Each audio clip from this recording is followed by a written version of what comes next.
bahwa Israel membangun negara berdasarkan mitos. Mereka mengatakan di bawah Masjidil Aqsa ini ada tempel.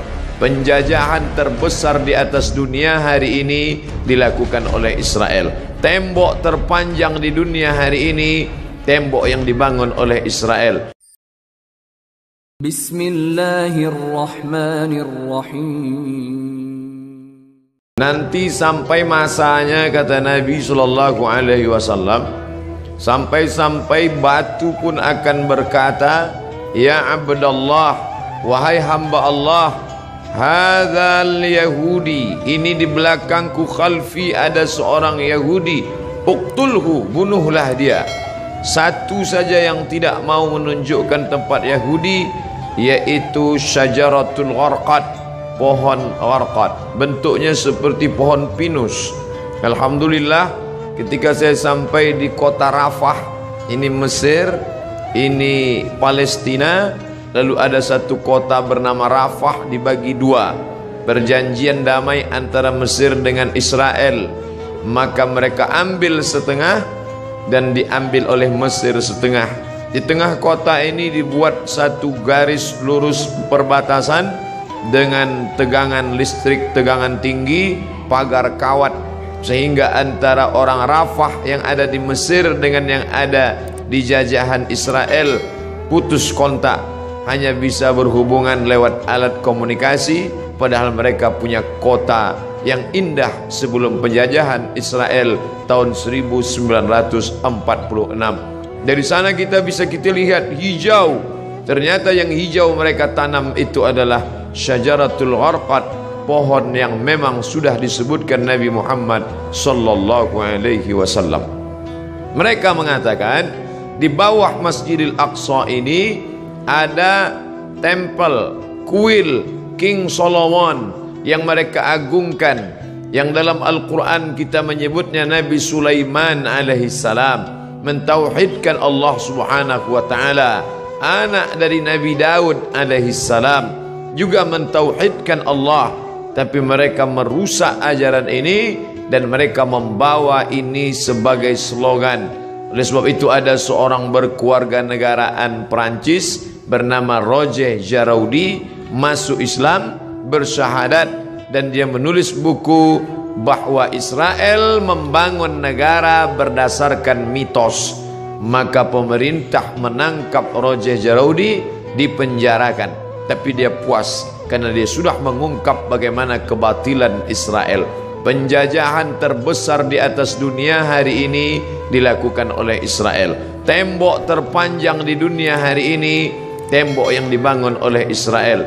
Sebenarnya di balik ini semua adalah Allah mau memperlihatkan kepada kita mana yang berjuang menegakkan agama Allah, mana yang diam saja. Bagi Bapak Ibu warga Jakarta yang mampu untuk berjihad, tapi tentu bukan jihad fisik, karena Israel lebih kuat daripada kita. Saya tidak ingin selesai saya tausiah khutbah tadi oleh kiai kita berapi-api, ditambah lagi ceramah Ustadz Somad, lalu selesai ini bapak-bapak mohon izin ke keluarga semuanya pergi ke Israel. Selesai ini besok kita baca koran, ada 3 warga Jakarta di Israel terbengkalai karena tidak dapat nasi uduk. Jihad yang kita lakukan bukan seperti itu. Apa yang bisa kita lakukan? Man jahaza ghazian faqad ghaza. Siapa yang sanggup mempersiapkan hartanya, ada namanya Syam Organizer, ada namanya Sahabat Al-Aqsa, cari nomor rekeningnya, kirimkan. Ada salah satu artis kita yang berangkat ke sana langsung. Mungkin dia punya finansial biaya yang luar biasa, badannya sehat, uangnya banyak, dia pergi ke sana untuk melihat langsung. Ada pula saudara kawan kita yang dengan hartanya, tolonglah, tapi andai tidak bisa, maka kiai kita melalui khutbah Jumat tadi mengajak kita berdoa, Allahumma ansur ikhwanana al-mujahidin al-mazlumina fi Palestin. Tolong saudara kami yang Allah yang teraniaya di Palestina. Orang-orang yang sekuler, liberal, iseng-iseng mulai mengetes ustadz. Kenapa ketika dulu Abrahah datang menghancurkan Ka'bah, Allah mengirim fa arsalna alaihim tayran ababil, kami kirim tayran ababil tarmihim bihijaratin min sijil, lalu mereka ditembak dengan peluru-peluru sijil, yaitu batu-batu dari neraka. Faja'alahum ka'asfim ma'kul, lalu mereka seperti daun-daun yang dimakan ulat. Mengapa itu tidak terjadi sekarang, Ustaz? Perlu kita cermati sejarahnya. Zaman itu tidak ada orang beriman. Abdul Muttalib, seorang laki-laki yang soleh, sendirian.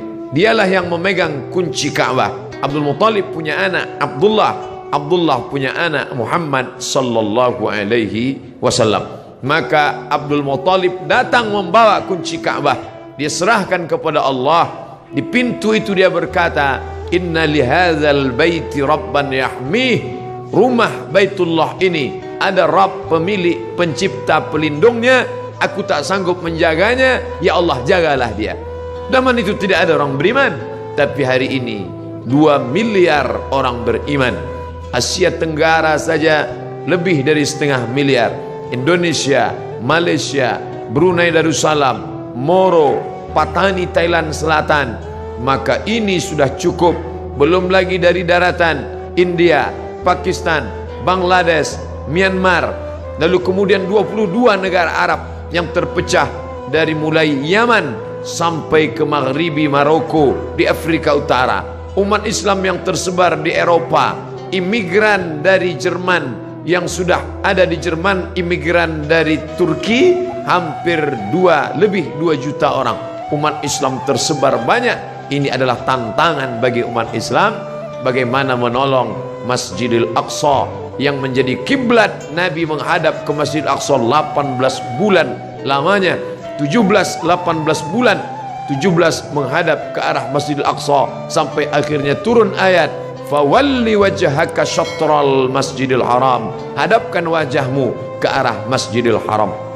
Bapak Ibu yang dimuliakan Allah, hadirin hadirat yang mendengarkan langsung maupun tidak langsung tausiah singkat ini semua menjadi teguran bagi kita. Pulang dari sholat Jumat masih bisa makan kenyang dengan anak sambil tertendum tertawa. Betapa saudara kita di sana. Saya pernah satu asrama dengan orang Palestina. Saya tanya langsung, bagaimana keadaan keluargamu di sana? Apa kata dia? Satu asrama dengan saya ketika sama-sama kuliah, Abdul Somad. Seandainya mereka bunuh kami, sudah lama kami mati. Tapi mereka tidak ingin kami mati. Mereka datang ke rumah kami, mereka pecahkan tempat air, mereka buat kami kehausan setengah mati. Mereka ambil dengan senjata laras panjangnya, mereka pecahkan tempat-tempat minyak zaitun, karena mereka tahu kami tak dapat hidup tanpa zaitun. Mereka hancurkan sawah, mereka hancurkan sawah gandum, makanan pokok kami. Mereka ingin membuat kami setengah mati, tapi kami tak akan meninggalkan negeri ini sampai satu saja, iskariman, hidup mulia, Palestina merdeka, au mut syahidan, atau mati sebagai orang yang syahid. Maka ada sesuatu yang mengerikan tapi sekaligus membanggakan. Pemerintah asing Amerika, Eropa mengadakan survei apa cita-cita anak Palestina. Di tempat kita cita-cita ingin menjadi dokter, cita-cita ingin menjadi advokat, cita-cita ingin menjadi pengusaha sukses.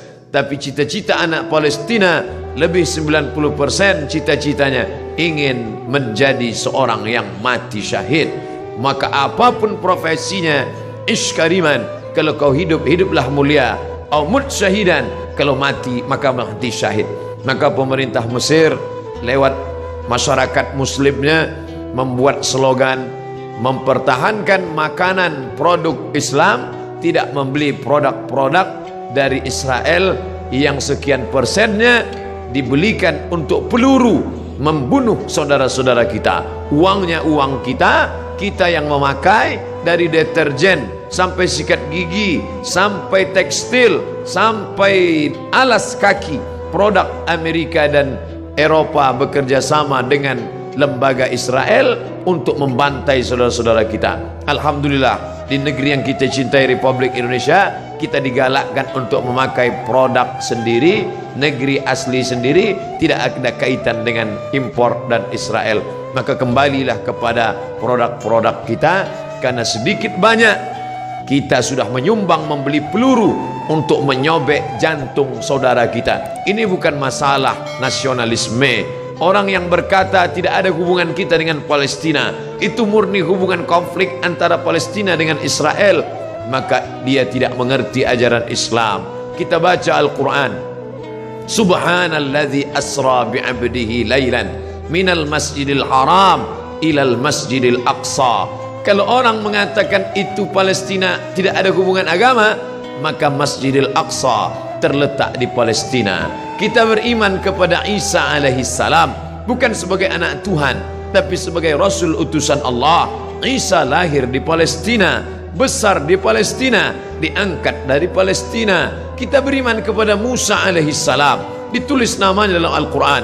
Musa lahir di Mesir dan berhijrah ke Palestina. Namanya 4 kali kita sebut. Kama sallaita ala Ibrahim wa ala ali Ibrahim, kama barakta ala Ibrahim wa ala ali Ibrahim. Ibrahim lahir dan besar di Babilonia, Irak, tapi kemudian dia hijrah ke Palestina. Nabi Ishak di Palestina, Nabi Ismail di Palestina, hijrah ke Makkah Al-Mukarramah. Nabi Musa hijrah ke Palestina, Nabi Isa lahir besar di Palestina, dan Muhammad sallallahu alaihi wasallam Isra Mi'raj ke Palestina, barulah naik ke Sidratul Muntaha. Maka hubungan kita bukan sebagai hubungan kemanusiaan, tapi hubungan yang lebih kuat. Asyhadu an la ilaha illallah wa asyhadu anna Muhammadan Rasulullah. Andai kau bukan seorang muslim, andai tak percaya kepada Muhammad, untuk menyaksikan kebiadaban Israel, cukuplah sebagai manusia, tak perlu menjadi seorang muslim untuk kasihan kepada Palestina. Tidak perlu menjadi seorang mukmin untuk peduli kepada Palestina. Cukup menjadi manusia yang berakal sehat, maka sudah cukup untuk membela Palestina sebagai manusia.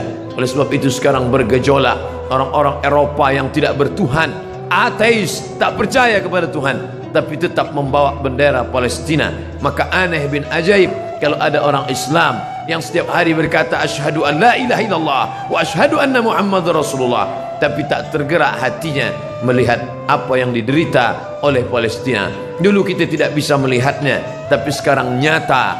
Twitter, BBM, WhatsApp, Instagram, sahabat-sahabat kita berkirim tentang video. Sampai hari ini saya tidak sampai hati untuk melihat penyiksaan tentara Israel terhadap anak-anak Palestina yang tak berdosa. 14 abad yang lalu Nabi kita berpesan, kalau kalian berperang, satajiduna rijalan fis sawami', kalau ketemu pendeta-pendeta di gereja, la ta'ridu lahum, jangan ganggu pendeta.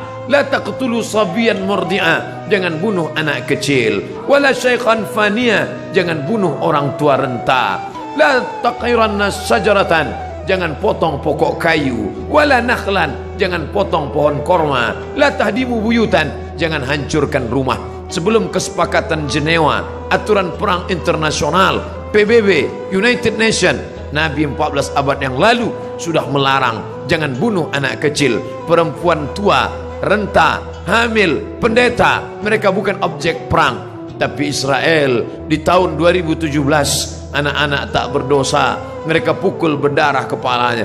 Tak sampai hati kita sampai hari ini melihat itu di video, di HP kita, dikirim sahabat kita lewat Instagram, mereka share lewat Facebook. Ada yang marah, berkecamuk dalam hatinya, tapi kita hanya memanjatkan doa. Ingat, ad-doa silahul mu'min. Anak-anak kita dudukkan sejenak, perhatikan. Mungkin kita perlihatkan di slide TV kita, kita perlihatkan, oh anakku kau sekarang senang, bisa indah makan, jalan-jalan ke mall, bisa menikmati indahnya udara segar. Tapi coba kau lihat saudaramu di Palestina. Cara mendidik anak-anak kita bukan sekedar bercerita, tapi melihat gambar yang bisa mencerita beribu kata. Maka pikiran-pikiran negatifnya insya Allah akan hilang.